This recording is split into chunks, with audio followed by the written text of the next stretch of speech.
जय हिंद दोस्तों। जैसा कि दोस्तों आज 20 जनवरी और 20 जनवरी को दोस्तों आपका अग्निवीर एयरफोर्स का A3 और B3 दोनों शिफ्टों का एग्जाम दोस्तों आपका समाप्त हो गया है। तो आज की इस वीडियो में हम लोग देखेंगे A3 और B3 शिफ्ट में पूछे गए GK GS plus English plus reasoning के कुछ प्रश्न हैं, उनको हम लोग देख लेते हैं, जिससे कि एक लेवल पता चल सके कि आपका आज का कैसा लेवल आया था। तो चलिए वीडियो को शुरू करते हैं बिना किसी देरी के। और चैनल पे अगर आप नए हैं, चैनल को सब्सक्राइब जरूर कर लीजिएगा और नोटिफिकेशन बेल को भी साथ साथ दोस्तों ऑन कर लीजिएगा। तो चलिए वीडियो को शुरू करते हैं।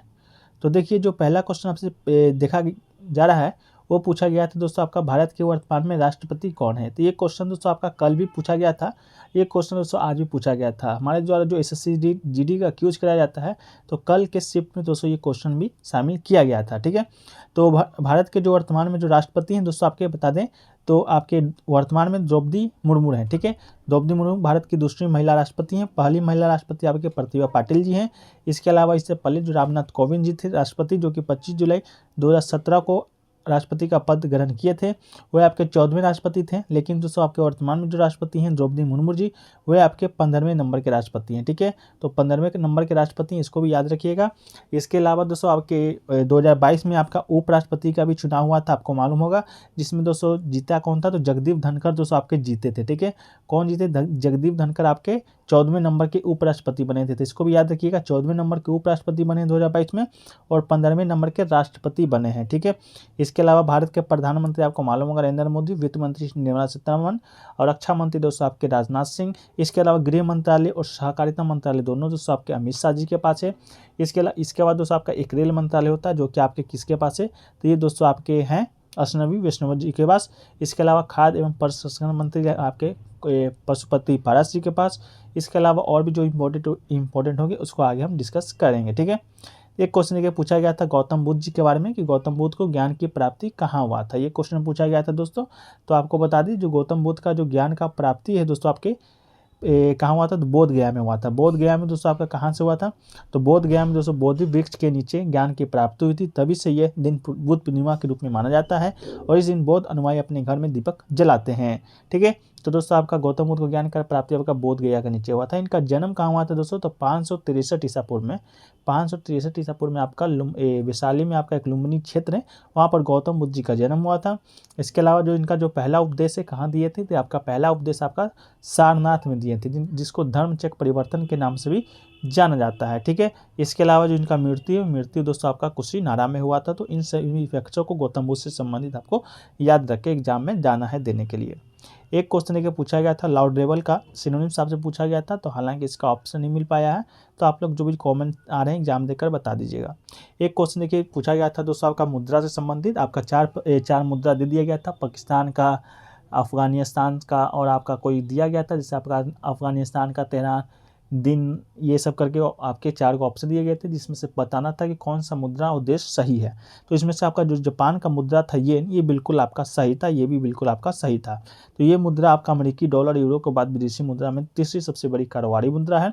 यह आरक्षित मुद्रा के रूप में भी अमेरिकी डॉलर यूरो और पाउंड स्टर्लिंग के बाद व्यापक रूप से इस्तेमाल की जाती है। तो अमेरिका डॉलर आप लोग जानते हो कि अमेरिका का, पाउंड स्टर्लिंग दोस्तों आपका ब्रिटेन का मुद्रा है। ठीक है, और आपका पाकिस्तान का मुद्रा शायद आपका रुपया ही है। ठीक है, एक क्वेश्चन के पूछा गया था डिस्टिंग्विश का एंटोनिम्स आज पूछा गया था। तो इसका जो एंटोनिम्स होता है आपका इग्नोर होता है, डिसबिलीव होता है, रिग्रेट होता है, फॉरगेट होता है, नेग्लेक्ट होता है और इसके अलावा ओवरलुक, लुक अवे, मिसअंडरस्टैंड, ये दोस्तों आपका डिस्टिंग्विश का एंटोनिम्स होता है। तो इनमें से कोई एक ऑप्शन आपके एग्जाम में होगा, तो आप बताइएगा क्या होगा राइट आंसर। ठीक है, एक क्वेश्चन के पूछा गया था दोस्तों आपका वेन डायग्राम से संबंधित प्रश्न आया था, यूरोप पेरिस फ्रांस। ठीक है, यूरोप फ्रांस पेरिस होगा इस प्रकार करके, तो वेन डायग्राम से आपका रिलेटेड प्रश्न आया था।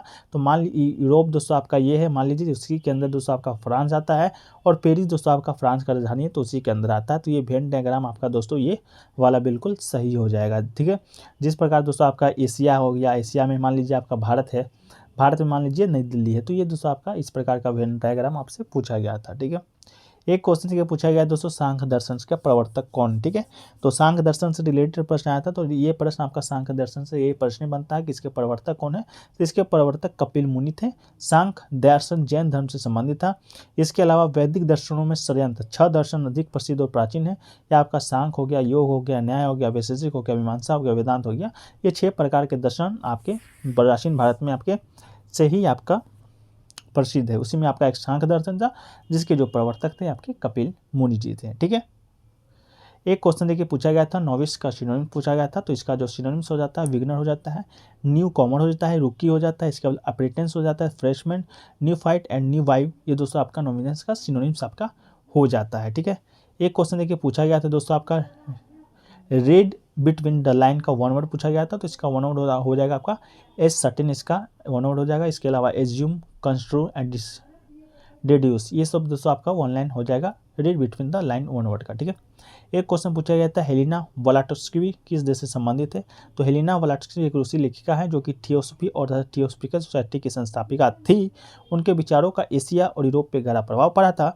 और ये जो सोसाइटी आप देख रहे हैं थियोसॉफिकल, ये दोस्तों आपकी एनिवेशन इसी सोसाइटी के सदस्य थी, इसी के प्रचार के लिए आपके भारत में आई थी। ठीक है, तो ब्लाटस्की ने भारतीयों को अपने धर्म के मूल को जानने समझने उसका आदर करने के लिए प्रेरित किया था। इसके साथ ही थियोसॉफिकल सोसाइटी ने भारत में राष्ट्रीय की भावना को बढ़ाने में सहायता किया था। ठीक है, तो ये दोस्तों आपका रूस से संबंधित था। ठीक है, एक क्वेश्चन देखिए दोस्तों पूछा गया था आपका फीफा वर्ल्ड कप से संबंधित पूछा गया था। ठीक है, फीफा वर्ल्ड कप से संबंधित प्रश्न आपका क्या पूछा गया था। तो पूछा गया था दोस्तों आपका कि रनअप कौन था। ठीक है, रनअप पूछा गया था फीफा वर्ल्ड कप 2022 का।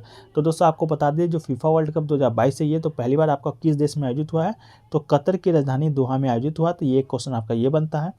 इसके अलावा विजेता कौन हुआ है आपका 22 में। तो विजेता दोस्तों आपका नहीं पूछा गया था, आपका उप विजेता पूछा गया था।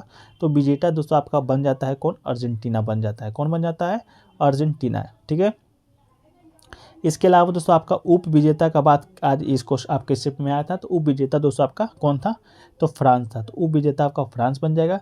इसके अलावा थर्ड पे दोस्तों आपका कौन सा देश था, थर्ड पे आपका क्रोएशिया था, फोर्थ पे आपका मोरक्को था। ठीक है, इसके अलावा दोस्तों ये पूछा जाता है कि प्राइज के बारे में कि गोल्डन जो बॉल का अवार्ड है वो किसे दिया गया है। तो गोल्डन बॉल का अवार्ड दोस्तों आपको दिया गया था किसको, आपका मेसी को दिया गया। ठीक है, गोल्डन बॉल का अवार्ड मेसी को दिया गया है। इसके अलावा एक और होता है गोल्डन बूट का अवार्ड। तो गोल्डन जो बूट का अवार्ड है दोस्तों वो दिया गया है एम्बापे को। ठीक है, एम्बापे को दिया गया है। मेसी दोस्तों आपका अर्जेंटीना के कप्तान थे, विजेता टीम के कप्तान थे। और जो एम्बापे है ये दोस्तों आपका फ्रांस के टीम से खेलते हैं। ठीक है, तो फ्रांस की टीम से आपके खेले थे जो कि सबसे ज़्यादा सर्वाधिक गोल किए थे। उसी के चलते आपको गोल्डन बूट का अवार्ड एम्बापे को दिया गया था, गोल्डन बॉल का अवार्ड मेसी को दिया गया था। ठीक है, तो ये दोस्तों आपका एक ओवरऑल आपका जो डिस्कशन जो कि क्वेश्चन स्टूडेंट के द्वारा भेजे गए थे हमने आपको कराने का प्रयास किया है। तो दोस्तों आज का जो दोनों का शिफ्टों का जो लेवल देखा जा रहा है तो आपका इजी टू मॉडरेट लेवल देखा जा रहा है। जो लोग भी आपका तैयारी कर रहे हैं वो आराम से क्वेश्चन को बना सकते हैं। ठीक है, इसके अलावा वीडियो कैसा लगा कमेंट सेक्शन में बताइएगा। इसका पीडीएफ आपको टेलीग्राम पे भेज दिया जाता है, लिंक डिस्क्रिप्शन में दिया रहेगा, वहाँ जाके आप लोग ज्वाइन हो जाइए चैनल पे। लेकिन आप लोग आते हैं तो एक बार कोशिश कीजिए कि सब्सक्राइब सभी लोग कर दीजिएगा और नोटिफिकेशन बेल को ऑन जरूर से जरूर कर दीजिएगा। ठीक है, तो चलिए मिलते हैं दोस्तों नेक्स्ट के वीडियो में। जब तक के लिए जय हिंद जय भारत।